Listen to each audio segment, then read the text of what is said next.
We much appreciate it. The way the program's going to go now is we're going to have a short presentation from our second keynote presenter, Mr. Nadav Kidron, and then afterwards we're going to have a panel presentation where you can ask questions to John, to Nadav, to everybody. They'll be up here.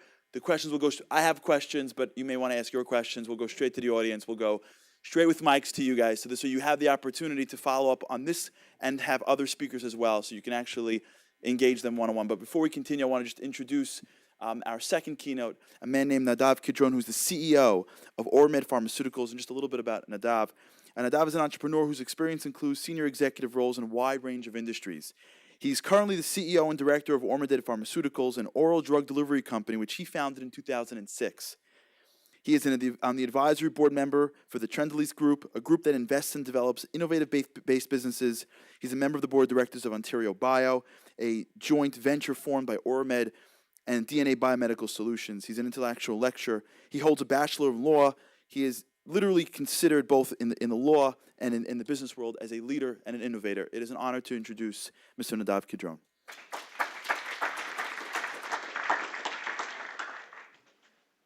Thank you, Charlie. I assume since it's a YU event, I would assume it's would be okay for me to speak in Hebrew, right?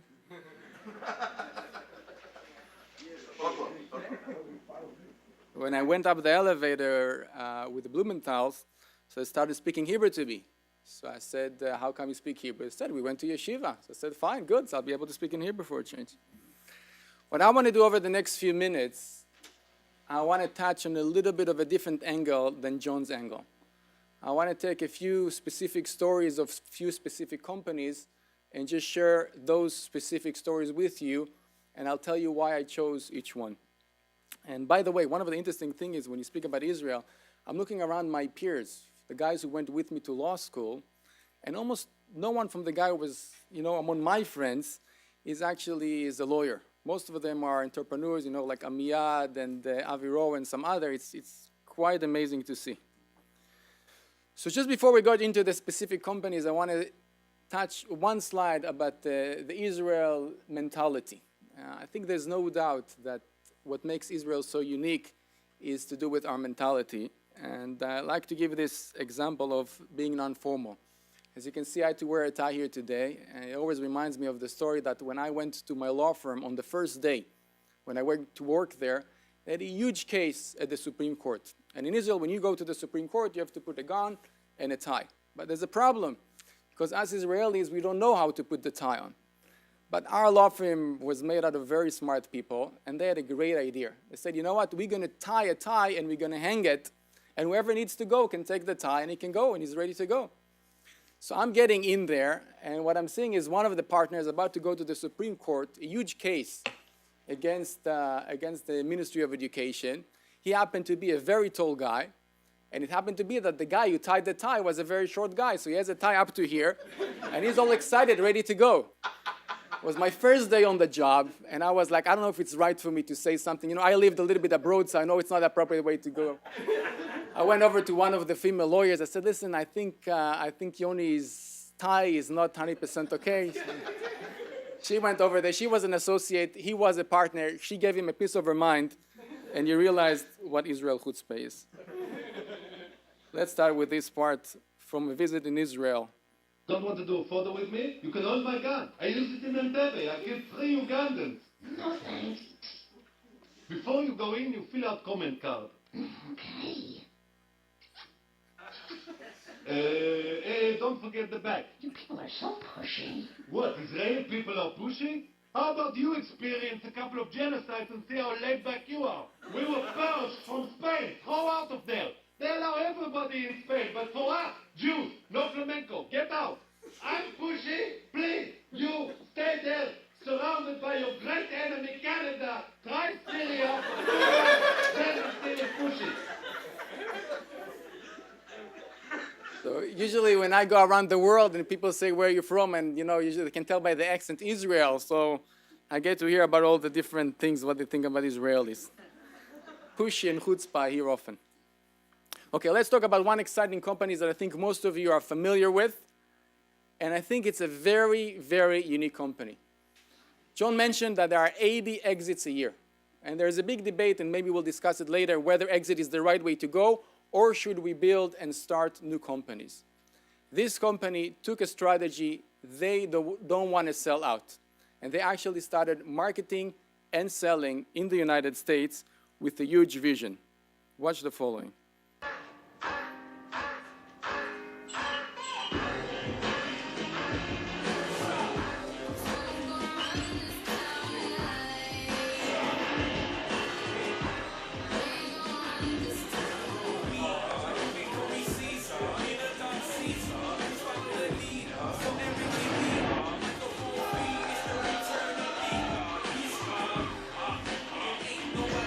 The 24-hour power system from Duracell Powermat.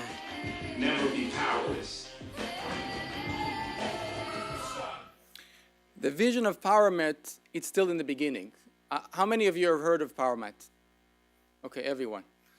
The idea of Powermat is that they're going to transform the way we live our lives. What they want to do is today you need to have this special thing you put on it. The idea is that the cell phone companies and the laptop companies will produce this built-in.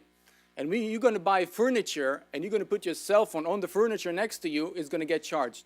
We're going to go to a restaurant and you're going to put the cell phone on the table, it's going to get charged. You're going to put it in your house, on the wall, it's going to get charged. The idea is to create a world where electricity is not going to be a power, is not going to be a limitation. And as cell phones get more and more and more advanced, they consume more and more energy, and we have to come with something that will change the world, and they're on the way to making it a reality. Now, this is a tougher one. How many of you have heard of Waze? That's not bad, not bad. Usually in America, people are not so familiar with it, but for the third of you who are not familiar with it, watch the following. If you're a commuter, then every time you get into your car, you're probably wondering about the best way to get to where you need to be.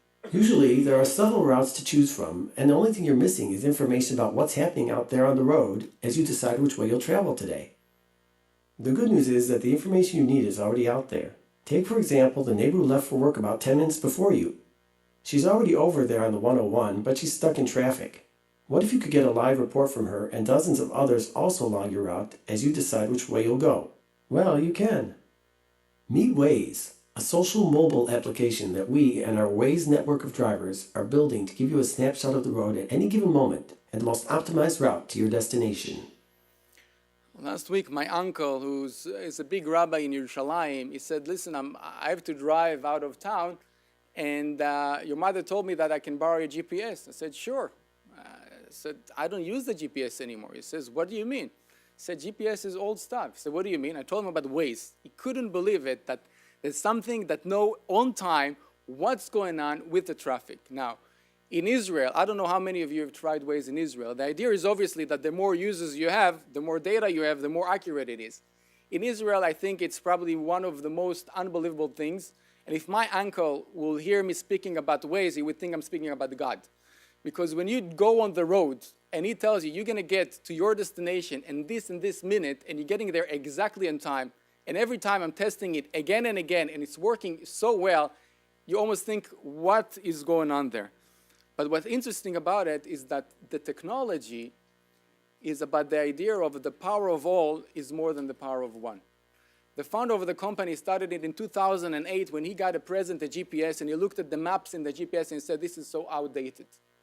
Recently, they got up to the top because Apple's CEO made an announcement that they failed with their map application, and one of the names he gave as an alternative is Waze, and their market in the United States went from 7% to 10%. 28 million users use Waze today, and they have 3 million new users a month. If you don't have it, you should definitely try it. Let's move a little bit into the health world. This is also something which almost sounds like a dream.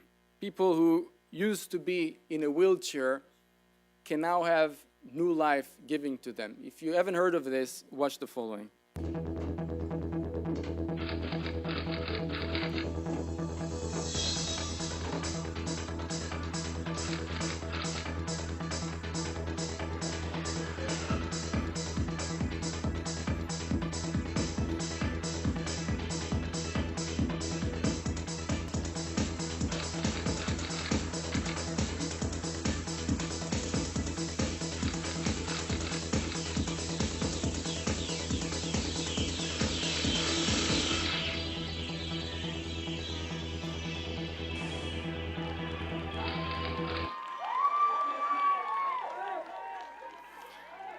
It took her 16 days to finish the marathon. All her life she was in a wheelchair, and thanks to this Israeli invention, people who wouldn't know what it means to get off the wheelchair, their life is now changing. You can actually start buying it now for $73,000, not in the United States yet, but in Europe you can already go and buy it, and people's lives will be changed forever. We don't have much left, but this one I think is one of the most interesting one. John mentioned bright source. There's a lot about solar energy. And one of the old things that we have, which is probably new, is when you go to Israel and you see all the Dud Shemesh, and you realize how much energy we're saving by using the Dud Shemesh. One brilliant idea is the following idea, and I'm about to do a trial with the Sears Tower. Watch the following. In vertical curtain wall applications, the PBGU replaces traditional insulated glass units. Unlike solar panels, the PBGU integrates easily into conventional building architecture and construction processes, and its high transparency enables aesthetically pleasing facade designs. What's more, it delivers the highest power density of any other building integrated photovoltaic solution, generating up to 4 times more electricity. The PBGU also creates a new level of comfort in a building's interior. Standard windows let in harsh sunlight and excessive heat. In contrast, the PBGU provides optimal natural lighting for workspaces, minimizing the use of artificial lighting during daytime hours, saving energy and enhancing productivity. The PBGU manages solar heat gain without tinting or manual shading. This maintains the work environment at a comfortable temperature. All this while reducing reliance on centralized cooling systems, one of the largest sources of building energy consumption and cost.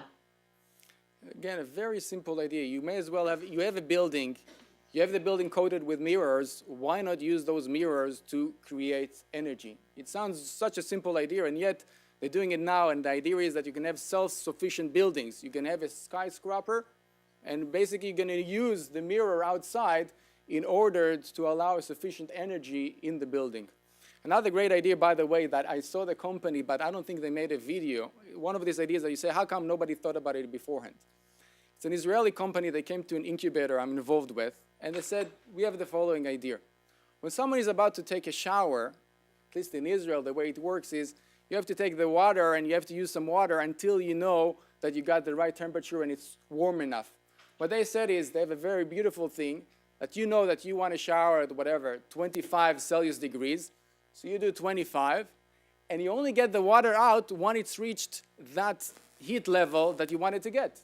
So there's no waste of water. There's no always standing there knowing it's warm enough, cold enough, whatever it is, and you're saving all this water and energy. It's such a simple idea. I think the technology is probably not so complicated, and you're standing out and you say, how come nobody thought about it beforehand?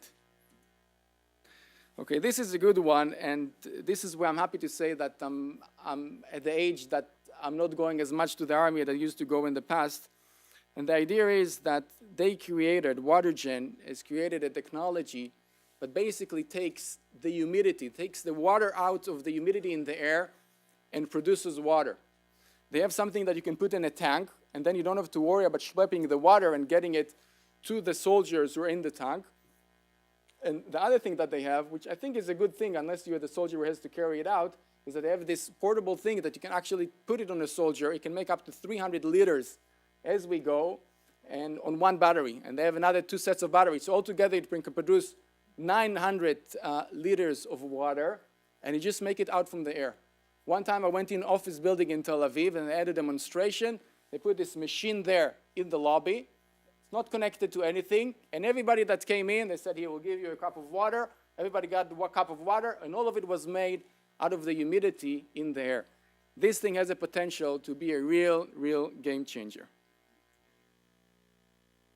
This is just to show you that not everything is about high-tech. Some of it has to do just with the spirit. There was a guy, his name is Dror, that he wanted to put plant on his balcony. He tried to put it inside, but he lived in Tel Aviv and it took too much space. Tried to put it on the outside, he couldn't enjoy it. So he came out with the idea of Greenbow, which he made this type of plant that you can put it in the middle. And they started off by there's a fund in Israel that they gave them a few hundred of thousands to start off. Today they sell for a few million of dollars a year. They won a few international prizes, and they're doing very, very well. So this is just to show you that the spirit doesn't have to be with very complicated, sophisticated inventions. Sometimes if you come up with a good idea and you have the initiative and the energy to push it, you can go very far with it. But this is one before the last one. This is also another crazy idea. This guy who started it, his name is Dr. Shabtai. He used to work in the Israeli Air Force, and he had this dream of producing this machine. I'll show you what the machine does, and then I'll tell you the rest of the story. The vehicle is extremely compact, about the size of a large van, which gives it the ability to land in virtually any urban space. As a result of its unique maneuverability, the range of missions that X-Hawk is able to fulfill is virtually limitless. Equipped as an aerial ambulance, its response time is rapid, predictable, and unaffected by contingencies such as traffic jams. In circumstances where minutes can make all the difference, X-Hawk can save lives. The idea is that he was able to create that technology, which somebody already thought of during the 50s, how instead of a helicopter, you can have something which can go up like that, can go all over the place. And he built the first model in his living room. He was the first pilot to try it out. He was the first guy to fund the company. And now there are a few different models, and they try to go further with it. We'll have to watch how well it will go, but it definitely has a tremendous potential. I'm just going to add 2 slides about my own personal story. I happened to grow up in a house where my mother was a scientist at some medical center. And 7 years ago, she told me that they had a breakthrough, and they have a technology that can enable us to take insulin orally. And I told her, listen, it has a huge upside besides helping millions of people out there. And I went over to Hadassah, negotiated with them, took the intellectual property out of the hospital, and established the company. And since then, we've done a lot of work in the last few years, and thanks to a great team that we have. And now we're about to enter a big trial in the United States, the phase 2 on the oral insulin in the United States. And beyond that, we're also working on some other products besides insulin, where basically we can take injections and deliver them orally. Sometimes it's good because of the patient's compliance, but many times it's also good because it has some physiological advantages. So through that experience, I got to be familiar with our company and with many other companies. I was very happy to be part of this Israel startup innovation experience. Thank you very much. I hope you enjoy the rest of it.